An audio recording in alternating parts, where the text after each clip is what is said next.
pretty hard to live long in West Virginia and not appreciate how much it rains. And so water is a prevalent feature in the state of West Virginia. When I first found out about the water leak, I was actually in Ripley working for the day, and it was on Twitter. I'd just checked briefly, and there was a proclamation from Governor Tomblin that said, "Do not use the water in Charleston." Local governments can't monitor every stretch of every body of water the whole time, right? And certainly some of its most remarkable places are its rivers. When we think about places like the New River or the Gauley River or the Cranberry River. And then when we couple that with some of the major river systems like the Monongahela River and the Kanawha River, places where historic conduits of coal and steel and major economic drivers in terms of industry development along the canal. So rivers are a huge, huge component of the West Virginia landscape. The folks at the university here approached me about teaching and sort of helping to direct an censor journalism class.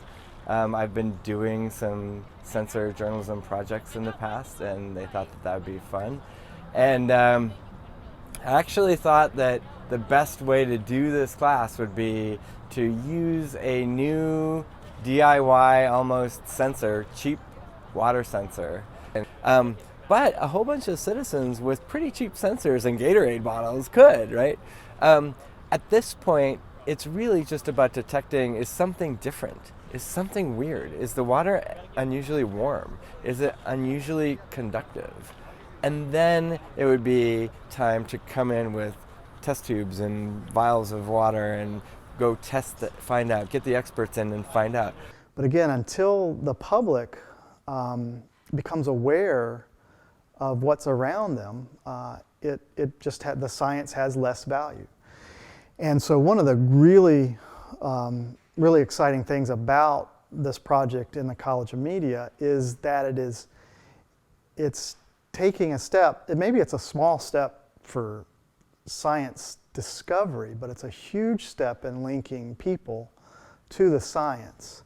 We were fortunate that we have relatives in the area that are on wells, so we could go and shower anytime that we wanted or fill up our jugs anytime that we wanted.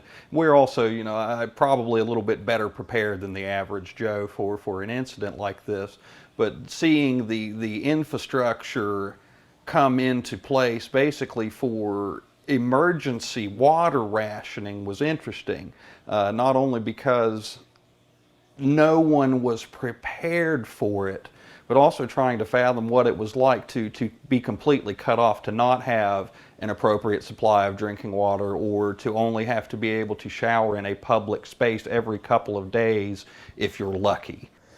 Right. Well, what the chemical spill taught us is that water is extremely valuable, and we just often take it for granted because we have so much of it. If you go out west, they have droughts on a regular enough basis that they understand the value of their water.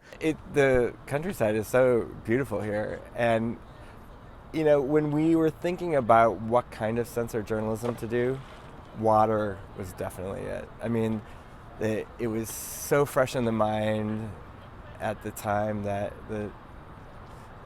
happened, and there are other things going on with old abandoned coal mines and fracking now, where water is just so important and interesting, and it's time where here in West Virginia people are interested.